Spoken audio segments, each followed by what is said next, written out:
이 시간 회복시키시는 하나님이라는 제목으로 하나님 말씀 증거하겠습니다. 인생의 고난의 여정들이 이어지는 경우들이 많이 있습니다. 사실 고난 없는 인생이 어디 있나 이야기할 만큼 인생에 고난이 많습니다. 그런데 이 고난의 원인들을 살펴보게 되면 고난의 원인은 다양한 경우가 많습니다. 가장 먼저는 내가 실수하여서 잘못된 범죄의 결과로 고난을 당하는 경우도 있고요.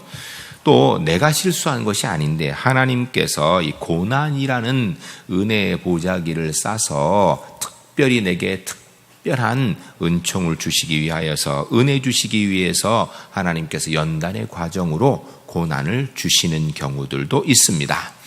또 이런 것과 다르게 나는 잘못한 게 없는데 특별히 하나님께 나를 훈련시키려고 하는 것이 아닌데 다른 사람이나 환경의 문제로 인하여서 고난을 당하는 경우도 있습니다. 어쩌면 이런 것들은 꼭 예수 믿는 사람에게만 이런 원인이 있는 것은 아닐 것입니다. 그러나 우리 그리스도인들에게 있어 믿지 않는 사람들과 고난 속에서 다른 것 한 가지가 분명히 있습니다. 그것은 어떤 상황에 심지어는 우리가 실수하여 내가 잘못돼 범죄한 경우로 당하는 고난이라 할지라도 고난의 상황에 나 홀로 있는 것이 아니라 우리 하나님께서 분명히 함께 하신다라는 것입니다. 하나님께서 우리를 고난을 통하여서 오히려 은혜로 회복시키신다라는 것입니다. 오늘은 본문 말씀을 통하여서 고난의 원인 중에 우리가 실수하여서 우리가 문제가 있어서 고난당하는 상황 속에서 하나님께서 우리를 어떻게 회복시키시는가에 대한 말씀을 듣고자 합니다. 말씀을 들으시면서 한번 돌아보시기 바랍니다. 나는 내가 실수하여 범죄하고 그로 인하여서 어려움 당하는 고난의 상황, 하나님께 벌받는 상황이 되어졌을 때 나는 그것을 어떻게 해석하고 어떻게 받아들이고 어떻게 해결해 왔는지 돌아보시는 가운데 우리 제1교회 성도님들, 비록 우리가 실수한 문제라 할지라도 주의 은혜로 회복되어지는, 우리를 회복시키시는 하나님의 은혜를 이루시는 복된 제1교회 하나님의 사람들이 주 안에서 꼭 될 수 있기를 주의 이름으로 간절히 축복합니다. 첫 번째 따라하겠습니다. 사람은 감사가 없어지면 불평하고 범죄하게 됩니다. 오늘 본문의 내용은 이스라엘 백성들이 하나님 앞에 불평하는 내용으로 시작하고 있습니다. 4절 전반절에 보면 백성이 호르산에서 출발하여 홍해길을 따라 에돔 땅을 우회하려 하였다가 라고 되어 있는데 이게 무슨 말이냐면요, 이스라엘 백성들이 에돔의 방해로 인하여서 평탄한 에돔 동쪽 길로 가려고 했는데 그쪽으로 못 가고 홍해길, 즉 바란 광야로 들어가게 되었다라는 것입니다. 한마디로 이야기하면 우회해서 광야길을 통해 에돔 북쪽 모압 지역으로 올라가게 되는 편안한 길, 지름길 나비두고 고난스러운 길, 광야길, 어려운 길로 가게 되었다라는 것입니다. 그 결과로 4절 후반절에 보면 그 길로 말미암아 백성의 마음이 상하니라 라고 이야기하고 있습니다.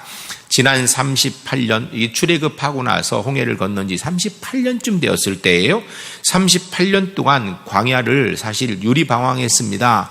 이스라엘 백성들이 처음에 바로 홍해를 건너서 요단강을 건널 수 있었을 텐데 이 이스라엘 백성의 범죄로 말미암아 하나님께서 그들을 광야로 이렇게 돌아다니게 하신 시간이 38년이나 되었습니다. 그런데 지름길을 나비두고 다시 어려운 길, 지난 38년 동안 돌아다녔던 그 광야길로 다시 들어가게 되니까 백성들이 마음이 참지 못하고 분노하게 되고 마음이 상하게 되었다라고 오늘 본문 이야기하는 것입니다.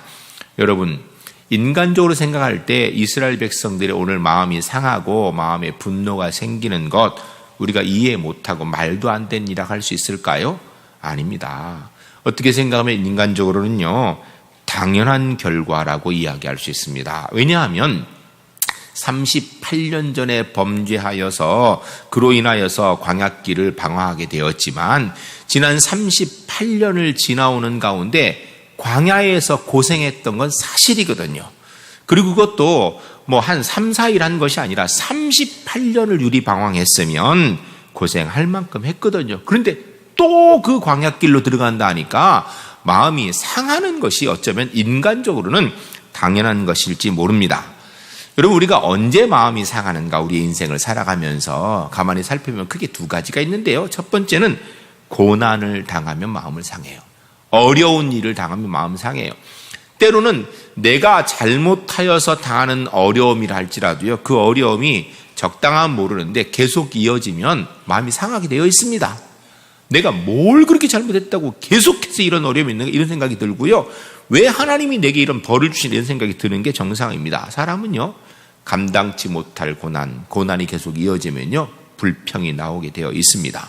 두 번째는요, 일이 잘 되어질 때 교만한 마음이 생기기 시작하면 마음이 상합니다.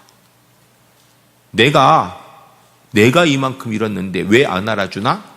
내가 이렇게 해서, 내가 이렇게 되게 해서 너들 이렇게 해야 되는데 왜 안, 이렇게 되면 교만한 마음이 생기면요, 마음이 상하게 되어 있습니다. 그런데 사실은요, 이런 마음이 상하는 일들 우리 가운데 있을 때 그냥 넘어가면 절대 안 됩니다.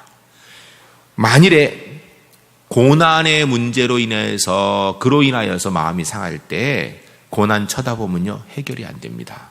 그때가 바로 하나님 바라볼 때입니다. 우리가 교만할 때에도 그 교만한 상황, 평안할 때에도 그 평안할 상황에서 우리 스스로를 쳐다보고 우리가 해놓은 걸 쳐다보면 교만해지게 되어 있습니다. 이때에도 역시 겸손히 십자가의 은혜를 바라보아야 됩니다. 그래야 실수하지 않고 범죄하지 않게 되어 있습니다. 이어지는 말씀 5절에 보면 백성이 하나님과 모세를 향하여 원망하되 라고 이야기합니다. 어찌하여 우리를 애굽에서 인도해내어 이 광야에서 죽게 하는가 라고 이야기하고 있습니다. 이런 표현들은 사실 이스라엘 백성들이 이 민수기나 출애굽기나 이런 데 보면 여러 번 나오는 표현입니다.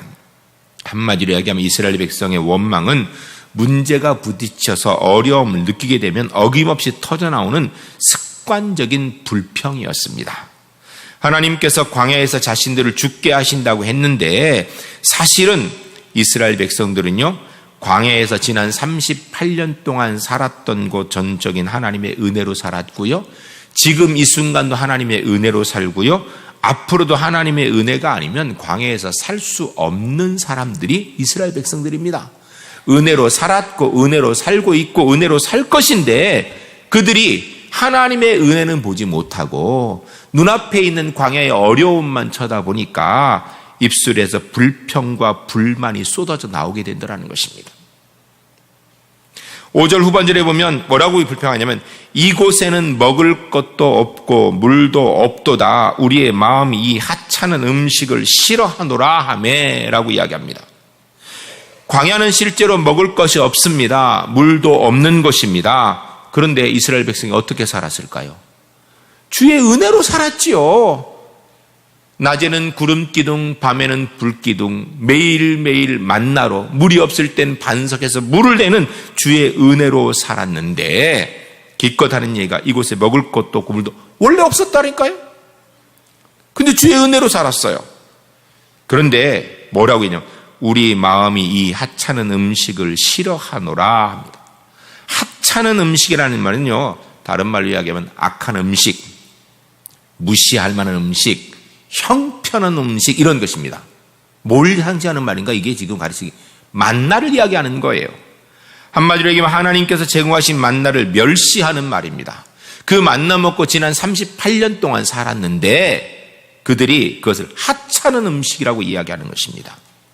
사실 만나는 이 세상의 음식 가운데 치면 정말 가장 맛있고 좋은 음식입니다. 그 이스라엘 백성이 처음 만나를 보고 세상에 이렇게 좋은 음식이 있나라고 경탄하였습니다. 그런데 그 음식이 지금은 불평의 대상이 되어버린 것입니다. 이유가 무엇입니까? 감사가 없어지고 은혜를 잃어버리니까 그 마음이 패역해지고 결국은 하나님이 주신 은혜로 인하여서 감사 대신 하찮은 음식이라고 불평해버리는 그런 상황이 되어져 버린 것입니다. 이 하찮은 음식을 싫어하노라 했다는 이야기인데 하나님의 선물인 만나에 감사하기는커녕 미워한다라는 마음이 들었다는 것입니다. 이것은 단순하게 음식 문제가 아니라 하나님이 하신 일, 하나님 자체에 대한 원망과 불평이었습니다. 사랑하는 성도 여러분, 우리의 인생은 전적인 하나님의 은혜로 사는 줄로 믿습니다. 그런데요, 우리가 그 하나님의 은혜를 붙들지 않고 다른 것을 쳐다보면, 하나님의 은혜를 잃어버리고 감사가 없어지게 되면 그때부터는 불평이 나오기 시작하는 거예요. 여러분, 우리 지난 삶을 한번 돌아보세요. 상황이 어려웠을 때 불평했습니까? 아니면 은혜가 없었을 때 불평했습니까? 사실은요, 상황이 어려울 때도 주의 은혜 붙들었을 때는요, 감사가 나왔거든요.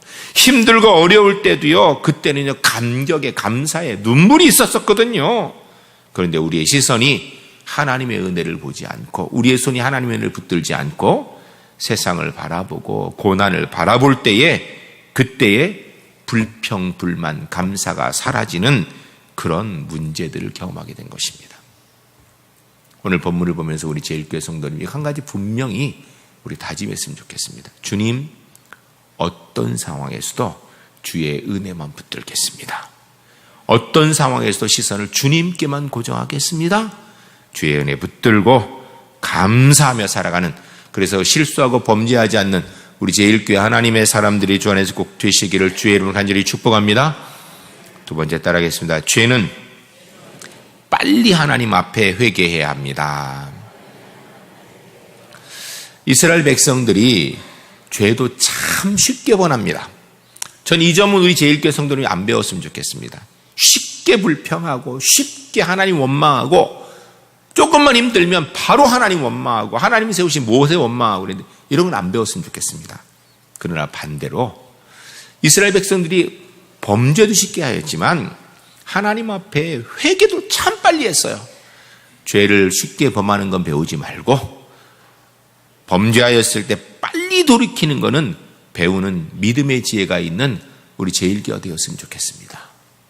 6절에 보면 이렇게 되어 있습니다. 여호와께서 불뱀들을 백성 중에 보내어 백성을 물게 하심으로 이스라엘 백성 중에 죽은 자가 많은지라.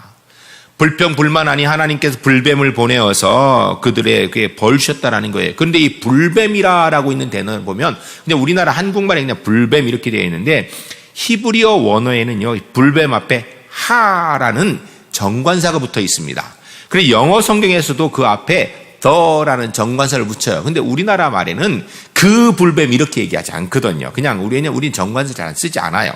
문법적으로 히브리어나 영어는요, 정관사가 붙으면 새로 생긴 것이 아니라 다 알고 있는 내용을 지칭할 때 그런 거예요. 예를 들어서 여기 볼펜이 있습니다. This is a ballpen, 이렇게 볼포인트 펜 이렇게 하면 라고 처음 얘기할 때는, 여러분이 다 아셨잖아요. 그러면 그 다음에 the ballpen is black, 이렇게, 이 볼펜은 검은색입니다. 이 볼펜 할 때 다 안단 내용, 그럴 때 이 더라는 단어를 씁니다. 정관사를 써요. 여기에서 그 불뱀이라는 정관사 하라는 단어를 썼다는 이야기는요, 이 뱀이 없다가 어느 날 갑자기 툭 튀어나와가지고 이스라엘 백성을 물기 시작한 게 아니에요. 광야에서 늘상 보던 뱀입니다. 불뱀이라고 얘기한 걸 보면 어쩌면 독이 있는 뱀인 것 같아요. 광야에서 늘 있었어요. 그랬는데 그 뱀들이 갑자기 백성들을 물기 시작하여서 백성들이 죽어가기 시작한 것입니다. 뭘 얘기하는 걸까요? 여러분, 우리 일상적인 삶에 있어서 하나님이 함께 하시고 주의 은혜가 있을 때에는요, 그 일들이 은혜이고 복인데, 하나님이 떠나고 하나님께서 우리를 떠나신 것처럼 우리가 하나님을 떠나버리게 되면 그때부터는 그 일이 저주가 되고 벌이 된다라는 거예요. 그럼 중요한 건 우리 그리스도인들에게서 내 손에 무엇을 가지고 있느냐가 아니라, 내가 주님 편에 있는가, 내가 주 앞에 범죄하지 않고 은혜를 누리고 있는가, 이 일이 중요한 것입니다. 감사가 없어지면 교만해져서 모든 것이 원래 내 것인 줄 알고, 없어지면요, 그 다음부터 불평하기 시작합니다. 범죄하기 시작합니다.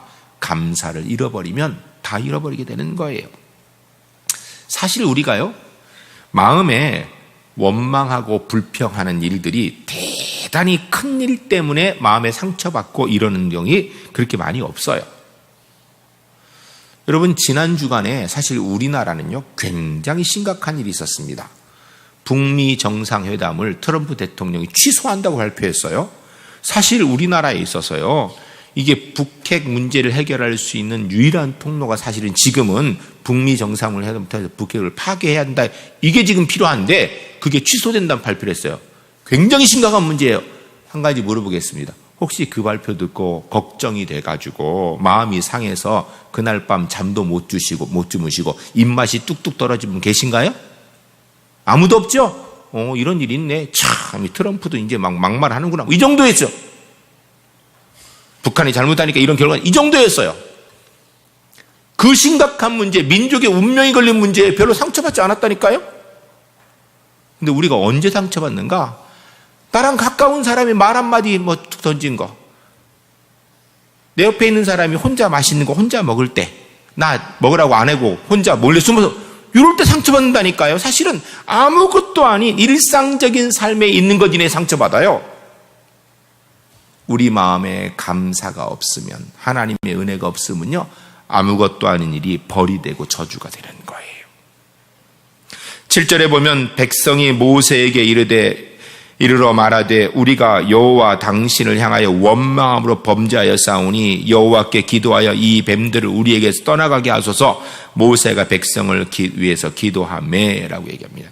이스라엘 백성들이요, 참 죄도 쉽게 범합니다. 아니, 지난 38년 동안 광야를 다녔으면 좀 익숙할 만도 할 텐데, 바꿔 얘기하면 광야길로 또 간다고. 지난 38년 동안 하나님의 은혜로 살았으면 또 하나님의 은혜로 살 것이다 그냥 생각하면 되는데 바로 입에 불평하더라는 거예요. 근데 회개도 참 빨라요. 좀 힘들고 어려운 문제 생기니까, 불뱀이 나와 물으니까 바로 회개하더라는 것입니다.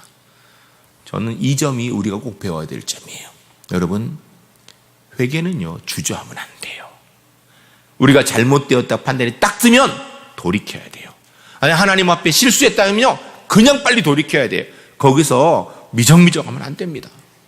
하나님 앞에서 돌이키는데 빠른 은혜가 있는 우리 제1교회 되어야 될 줄로 믿습니다. 이스라엘 백성이 빨리 돌이키니까, 그래서 모세에 기도해달라니까 모세가 백성을 위해서 기도하매라고 얘기합니다. 모세가 백성을 위해서 중보기도했다라는 것입니다. 여러분, 기도가 필요할 때는 믿음의 지도자들에게 기도를 부탁하는 일, 이거 주저하면 안 돼요. 왜냐하면 부탁하면 기도하게 돼 있어요. 여러분, 누구든지 사실 제게 기도 부탁하면 제 기도합니다. 그런데요, 기도 부탁 안 하면 어떨 땐 몰라서 못 하고요, 기도 부탁 안 하면 잊어버려서 못 할 때가 있어요. 물론 제가 안 잊고 하려고 하지만, 기도 부탁 안 해도 제가 이렇게 보고 하지만, 그래도 기도 부탁한 사람 기도를 더 하게 돼 있다니까요. 그게 사람이에요. 세상에 문제가 많은 것 볼 때 고민하지 말고요, 하나님 앞에 기도합시다. 혹시 우리 중에 누가 범죄하면 말하지 말고, 그 말 전하지 말고 그것 위해서 함께 기도합시다. 우리 중에 누군가 부족함이 보이면요, 서로 위해서 기도해주는 울산 제1교회 하나님의 사람 되시기를 주의 이름으로 간절히 축복합니다. 여러분, 교회에 문제가 있고요, 가정에 문제가 있으면 우리가 하나님 앞에 무릎 꿇고 기도해야 돼요. 이 나라 민족의 문제가 있을 때요, 기도해야 됩니다. 정치인들 보고 정치가 잘못됐다고 욕하지 맙시다. 그거 욕할 문제도 아니에요. 욕한다고 바뀌는 것도 아니에요. 그러나 우리가 이 나라 정치를 위해서 하나님 앞에 기도하면 주께서 역사하시는 줄로 믿습니다. 여러분, 이 북핵의 문제, 이 남북의 문제, 이거 뭐 투덜거리고 욕한다고 될 문제가 아니에요. 하나님 앞에 기도하면, 십자가의 은혜 가운데 나가면 주님께서 가장 좋은 것으로 해결해 주실 줄로 믿습니다. 여러분, 우리 그리스도인들은요, 이 세상을 향하여서 기도해야 될 책임이 있는 사람들이에요. 이게 십자가 은혜 얻은 사람들의 일인 것입니다. 창세기 18장 말씀에 하나님께서 소돔 고모라를 멸하시기로 했습니다. 죄가 너무 심하여서. 그때 아브라함이 하나님 앞에 기도하는 내용이 나옵니다. 그것이 바로 22절부터 33절까지 나오는데, 하나님 앞에 의인 50명이 있으면 그 50명이나 하여서 용서해 주지 않고 멸할 겁니까? 그러더니 하나님께서 50명이나 용서해 줄 거지. 그러다가 50명이 안 되는 것 같아요. 45명, 40명, 30명, 20명, 의인 10명이 있으면 그래도 멸하실 건가요? 하나님께서 의인 10명만 있어도 내가 소돔 고모라를 멸하지 않을 것이다 라고 얘기합니다. 여러분, 우리 대한민국이 저는 절대로 멸망하지 않을 줄로 믿습니다. 왜요? 우리 대한민국에 기도하는 사람이 최소한 10명은 넘을 테니까요. 아니, 수도 없이 많은 분들이 아직도 이 나라 민족을 위하여 기도하는 하나님의 의인인 줄로 믿습니다. 여러분, 우리가 그 일 감당해야 돼요. 모세가 그리하였듯이, 아브라함이 그리했듯이 우리 제1교회 성도님들이 하나님 앞에 이 나라 민족을 위해 기도함으로 이 나라 민족의 소망을 이루시는 하나님의 사람들이 될 수 있기를 주의 이름으로 간절히 축복합니다. 여러분, 혹 우리가 실수하여 범죄하면 그로 인하여 하나님 앞에 벌 받으면 빨리 회개합시다. 혹 우리 중에 누가 실수한 고이면 위에서 기도해 줍시다. 내가 문제가 있을 때 믿음의 지도자들의 기도 부탁합시다. 또 세상을 향하여서 우리가 하나님의 뜻을 이루기 위한 기도의 정병 의인인 줄 알고 이 세상의 문제를 가지고 불평 대신 기도함으로 이 나라 민족 가운데 하나님의 뜻을 이루어가는 우리 울산 제1교회 하나님의 사람들이 될 수 있기를 주의 이름으로 간절히 축복합니다. 세 번째 따라하겠습니다. 하나님의 말씀에 순종하면 회복됩니다. 8절 말씀에 여호와께서 모세에게 이르시되 불뱀을 만들어 장대 위에 매달라 물린 자마다 그것을 보면 살리라 라고 말씀하셨습니다. 하나님께서 모세의 기도에 응답하셔서 말씀하시는 응답입니다. 그런데 뭐라고 얘기하냐면 불뱀을 만들어 장대 위에 달라라고 이렇게 얘기하십니다. 하나님께서 기도에 응답하셔서 구원의 길을 제시해 주신 내용인데 불뱀을 만들어 장대 위에 달라라고 얘기합니다. 이 말을 많은 성경학자들이 예수님의 십자가의 사건의 예표라고 이야기합니다. 예수 십자가를 바라보면 누구든지 구원받을 수 있다라는 말과 동일한 것이다 이렇게 얘기합니다. 근데 사실은요, 십자가 쳐다보고 주님의 십자가 붙들면 구원받는다는 이야기나 불뱀을 쳐다보면 산다는 이야기나 사실 인간적으로 이성적으로 이해하기 힘든 이야기입니다. 왜냐하면 여러분 지금 이스라엘 백성들이 왜 죽어요? 불뱀에게 물려서 죽어요. 그런데 불뱀을 만들어 놓고 그걸 쳐다보면 산다니 징그러워서 쳐다보겠어요? 여러분 십자가는 뭐예요? 죄인을 죽인 형틀이에요. 근데 죄를 해결하기 위해서 그 십자가를 바라봐야 된다라는데 징그러워 보겠습니까? 그런데 중요한 것은요, 구원은 인간의 이성의 문제로 해결될 문제가 아니라 하나님께서 정하신 길로 가야 되는 거예요. 하나님께서 불뱀을 보면 살리라 라고 하면 불뱀 보는 자가 사는 거예요. 예수 그리스도의 십자가의 은혜 외에는 구원의 길이 없다라 그러면 그 십자가의 은혜의 길을 믿어야 구원 얻는 것입니다. 9절에 모세가 놋뱀을 만들어 장대 위에 다니 뱀에게 물린 자가 놋뱀을 쳐다본 즉 살더라 라고 얘기합니다. 여기 아주 중요한 게 있습니다. 첫 번째, 모세가 놋뱀을 만들어 라고 이야기합니다. 제일 중요한 거예요. 모세가 하나님의 말씀에 순종했다라는 것입니다. 그 다음 두 번째 중요한 것이 있습니다. 뱀에 물린 자가 놋뱀을 쳐다본 즉 합니다. 백성들이 순종했다라는 것입니다. 논리에 맞는지 상식에 맞는지 이것이 우리의 마음에 드는지 따지지 않고 주의 말씀이 순종하니 그 다음에 모두 살더라라는 것입니다. 사랑하는 성도 여러분, 하나님의 말씀에 순종하면 주의 구원의 능력과 회복의 은혜가 있게 되는 줄로 믿습니다. 여러분, 놋뱀 자체의 능력이 있나요? 아니에요. 이 불뱀의 형상인 놋뱀은요, 그냥 놋일 뿐이에요. 그러나 하나님께서 그렇게 말씀하신 말씀에 능력이 있는 줄로 믿습니다. 이 말씀에 순종하는 사람에게 구원의 은혜가 있는 줄로 믿습니다. 여러분, 하나님의 말씀 온전히 신뢰할 때, 순종할 때 구원의 은혜가 있는 거예요. 신약 성경 요한복음 3장 16절 우리가 잘 아는 말씀이죠. 우리 한번 같이 외워볼까요? 하나님이 세상을 이처럼 사랑하사 독생자를 주셨으니 이는 그를 믿는 자마다 멸망하지 않고 영생을 얻게 하려 하심이니라. 아멘. 할렐루야. 할렐루야. 여러분, 예수님의 십자가 우리 주님 예수 그리스도 나의 구주이심을 믿으면 구원 온다라는 거예요. 사실 인간적으로는 생각하면 이성적으로는 이해가 안 돼요. 그렇지만 주님께서 말씀하시기를, 하나님 말씀하시기를 예수 그리스도의 십자가의 은혜로 영생 받는다라고 얘기하면 다른 길은 구원의 길이 없는 줄로 믿습니다.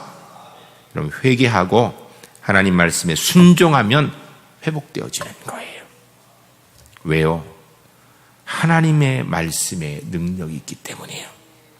그리고 중요한 것은요, 하나님께서 우리가 범죄할 때도 우리를 떠나지 않고 우리와 함께 하십니다.